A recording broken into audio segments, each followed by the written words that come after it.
some notes because sometimes I get talking and I go from one thing to another, but maybe go back once in a while.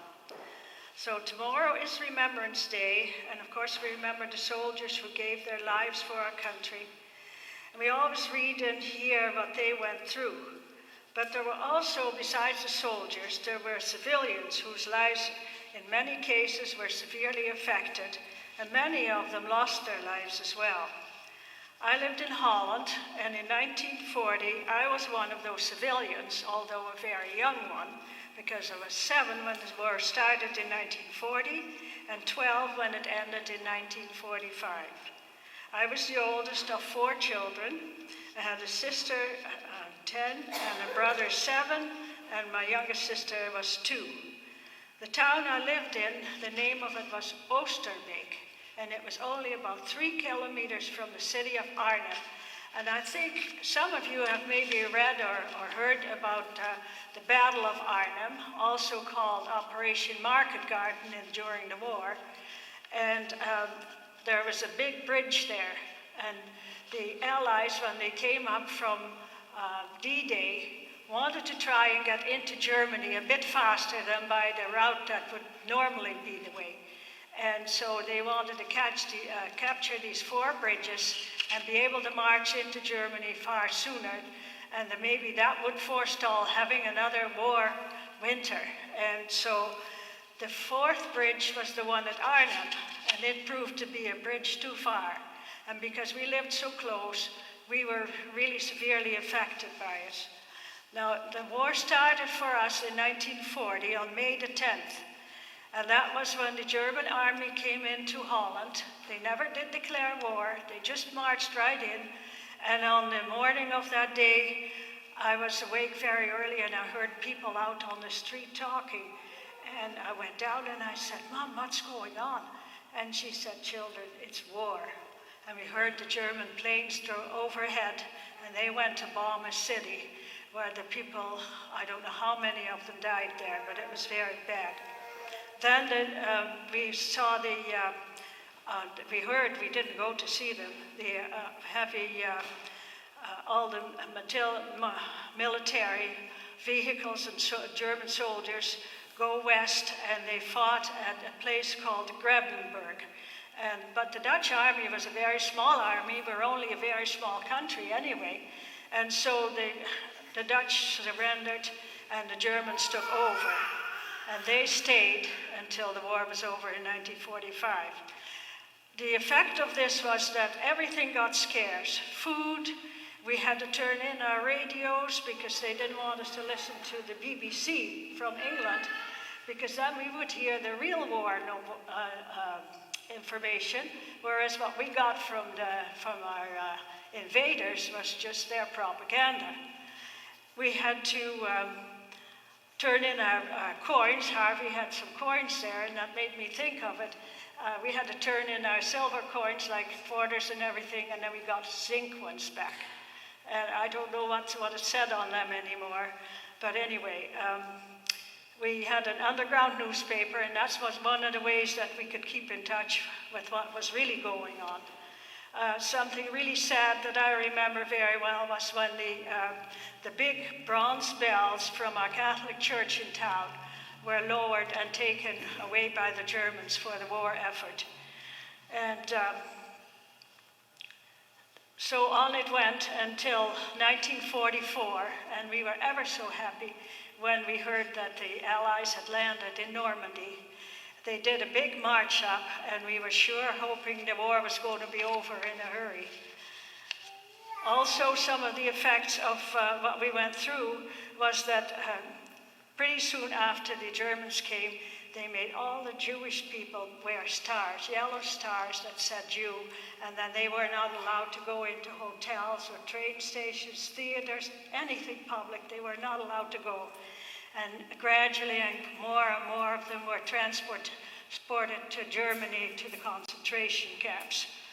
But I really remember the stars on them, and I felt so bad about that at that time. And also the prisoners of war that were taken at the first of the war were let loose again, but then they were called up again, and they were transported to Germany to work in the ammunition factories and everywhere. I had a girlfriend, and her father had hidden a Allied soldier.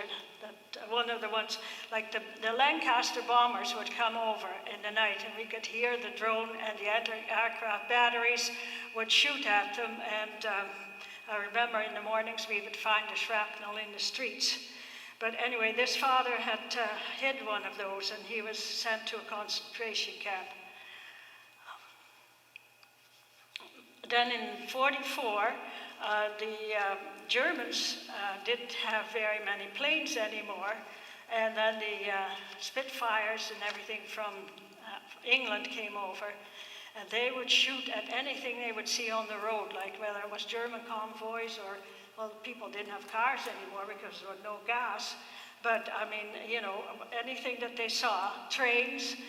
The librarian from our town, she was killed by being on a train that was shot at. And we also had food stamps, and because everything got so scarce that we were rationed for everything. I heard that here in Canada there was some rationing going on too. Maybe some of the people my age will remember that.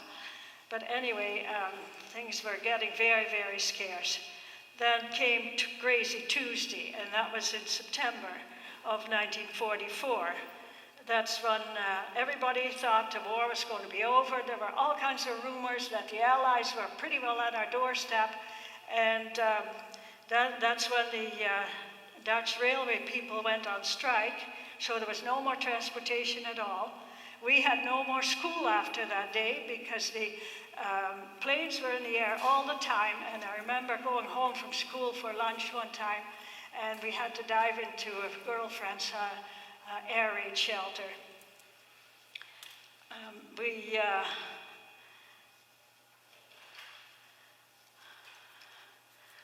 We were hiding more and more about all those things. Then on September the 16th, there was a German Panzer Division was on recreation and recouping in our town, and all the hotels, we had a tourism town, and all the hotels were taken over by the German army, and we knew something was up. So Mom and Dad said, you can't go any farther from home than about 2 blocks. Then on September the 17th, that was on a Sunday, the air raid sirens went about 10 o'clock in the morning, and you would always know that it was safe again when they would sound the all clear. But that day, and after that, it never happened. The all clear was never sounded anymore, because that's when our war began. The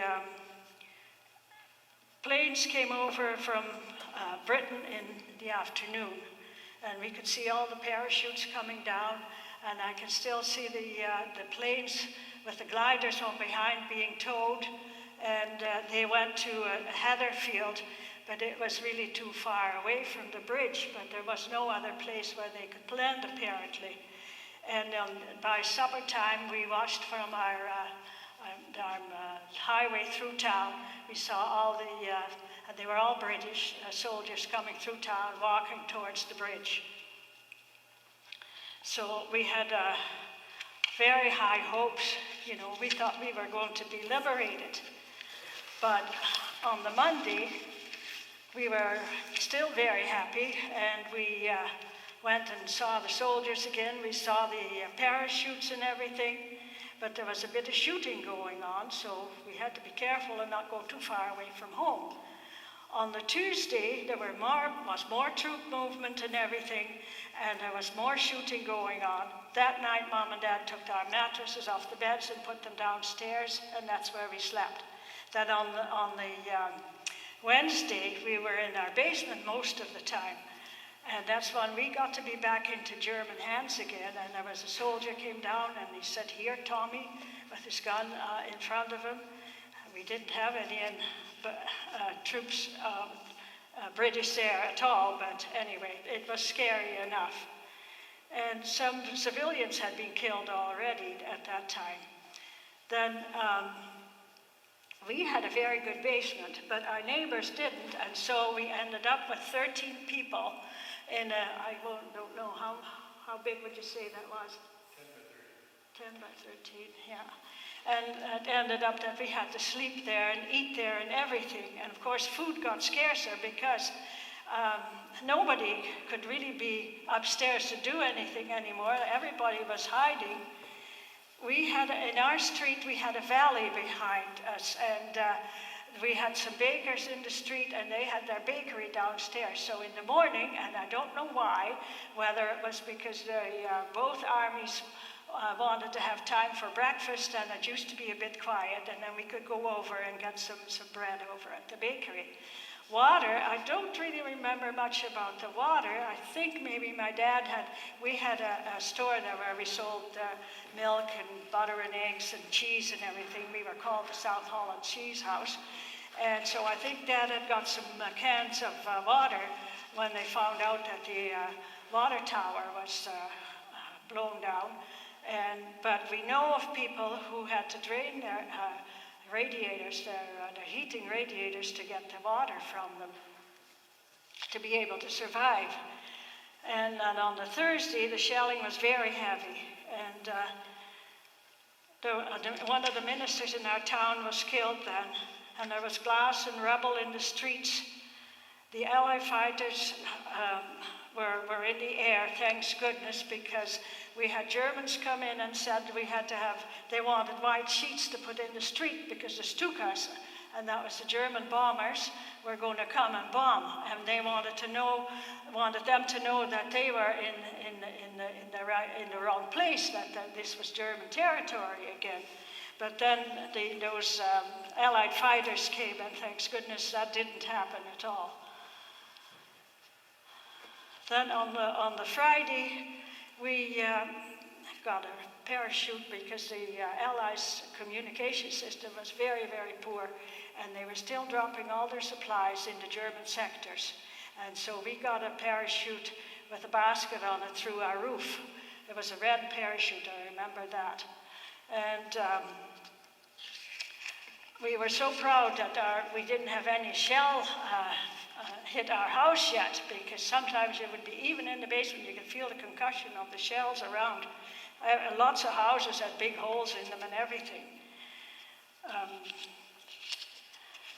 Then on the Mom and Dad, and we were so hoping that the big army would come, and that was the Allies moving up from Normandy, and they were getting closer and closer, but they could not come across that bridge because it was back into German hands again,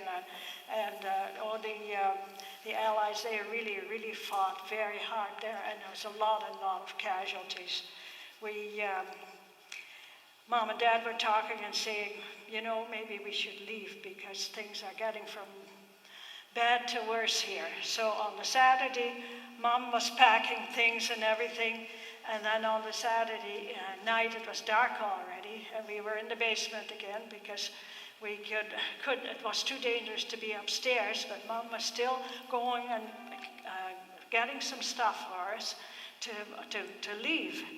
That's when the Allies started shelling from the Rhine River, and that's the river that the bridge was across, and the shell hit the basket on our house, on the roof, and that set the house on fire. So then Dad said, now we're going, because we can. The neighbors said, you can come in our basement, but they said the children have to be quiet, and that got my dad nervous. And so he said, we were planning to go tomorrow morning, now we're going to go now. And so Mom had already got us kids in 2 sets of clothes, and we carried a pillowcase with a blanket in it. My 2-year-old sister sat in a baby buggy on a couple of blankets. Dad had a bike with a big box in the front, and that's where all our belongings were in. And so we started walking towards the direction Arnhem. We sat down on a little bench when they started shelling again from the other side. So we had to keep on going, but I still see the shrapnel in front of me. And then we met some people that had fled from Arnhem to Oosterbeek, But because it got worse again over there, they moved back to Arnhem. And we sat in our basement that night, but we had cotton batting in our ears because a couple of blocks away were the German big artillery guns. And the noise was just horrible. So the next morning, about 6 o'clock, we started walking again. And that's when the Germans had ordered the whole city of Arnhem to be evacuated and all the area around it. And that was maybe altogether about 300,000 people. And there was really only one highway, so we were all walking on this highway, and there was a town called Apeldoorn, and some of the Canadian soldiers maybe remember that. When they go back, they always go back there. And people were going to be able to go there, and neither the Allies nor the Germans would bother them. And so we were all walking there, but the German convoys were going through, and the Allied planes were strafing, so we'd had to dive along the roadside so we wouldn't get hit. And my dad got nervous. He said, "Can't we get off this highway here?" So we stopped at a little house, and they said, "Yeah, there's a little house in the middle of the heather field." And so we went there, and we stayed there for about 3 nights. Mom spread sheets that she had taken with her on the hay, and that's where we slept in a little room. But those people got relatives from Arnhem coming, and so then we had to move on. And then we walked for 2 days till we got to that city of Apeldoorn. I think part of it we were on a horse and wagon, but then we found a place like Dad had a wholesale dealer that he knew, but they had already evacuees themselves. So then we got in a house next door, my mom and dad and my brother and sister in the one place, and then my sister and I in another one. In the meantime, they had a razzia, and that is a roundup. That's when the Germans would round up all the men between 17 and 45, and they had to go to Germany and work in the factories there. So my dad was picked up, and he worked at the trenches near the Dutch border for about 3 weeks. Mom didn't know where he was. I don't know how that woman ever, but she had faith, and she trusted our Lord, and she always Mom and Dad always made us feel secure.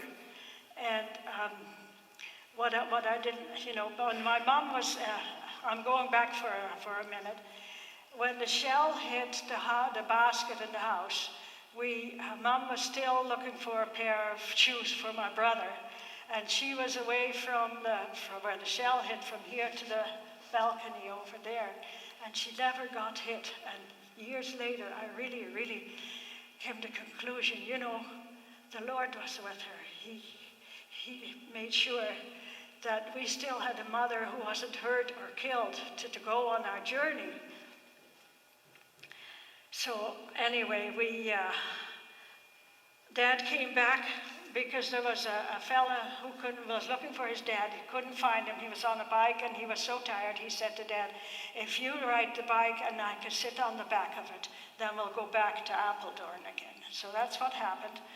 Dad came back, and I still remember the big holes in his socks. But anyway, then my uncle from the west part of Holland came to look for us. And so then we went, but there was no transportation again, and so we walked for 3 days. And the one night we could not find a place to stay. We went to a farmer, and he said, "I'm sorry, my house is full already with refugees." He said, "But I have a place in the barn." So that night we slept in the straw, and we slept next to the bullpen. Then we walked on again, and a part of that day we walked along a big highway, and it had a railway track beside it, and we actually prayed, "Dear Lord, please let it keep being cloudy, because if it would have been sunny, the planes would have been overhead again, and we could see all these burned out hulks of vehicles along the road."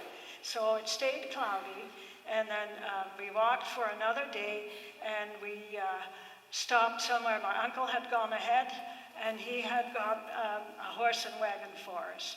Then we stayed with our grandparents that last winter, which was the hunger winter. We were very fortunate in that our grandparents had a farm, and so we never suffered very much that way. So that was in May of 1945 that we went, and that my dad went back first, and he helped with the rationing of the food for the people there until we went back in June of that year. And we went back to a terribly ravaged town. Our house, of course, was totally burned out, and the rebuilding was going to start again pretty soon. That summer was pretty tough too, in a way, because we didn't know where to walk. There were so many landmines all over, and I know a chum from my school, he walked along a streetcar track and he got his leg blown off by a landmine. Also, there were parachutes, there were baskets and everything with ammunition, and some of the school kids got hurt because they would play with all that stuff, which was very dangerous, of course. But that was our war, and I'm so thankful that I had the kind of parents I had. They were very, very level-headed, and they were always made sure that we children did not feel afraid. And I don't know how long I have talked, but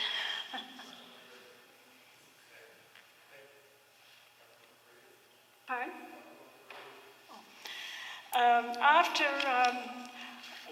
That summer too, there were graves of the Allied soldiers, and German soldiers too, of course, were found all over the town, in gardens and everywhere. And then by September of '44, that was all combined, and there's a cemetery there now with about 1,800 British soldiers and about 50 or so Polish soldiers.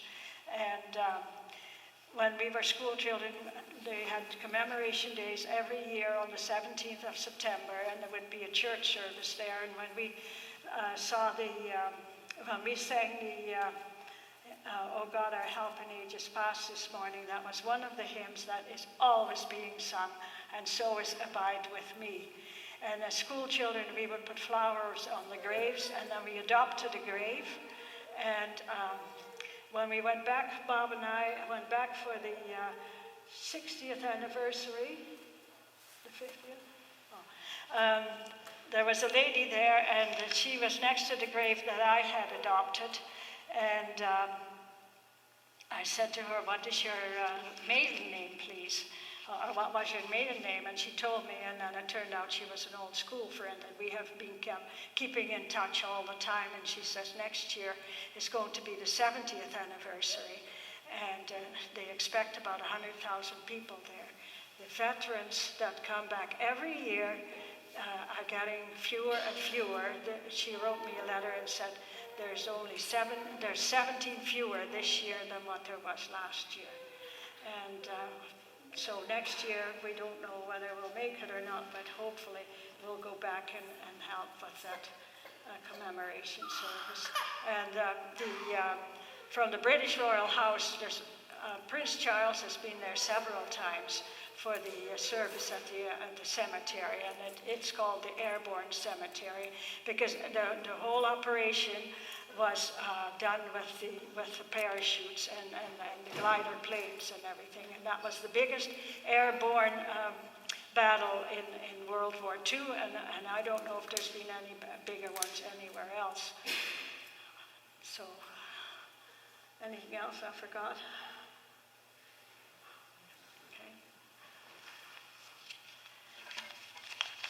So you'll have to forgive me if I'm a bit emotional about this, but I know it's a long time ago, but it's still so vivid, and I think maybe that is too because I was not an adult who had responsibilities, if you know what I mean, you know?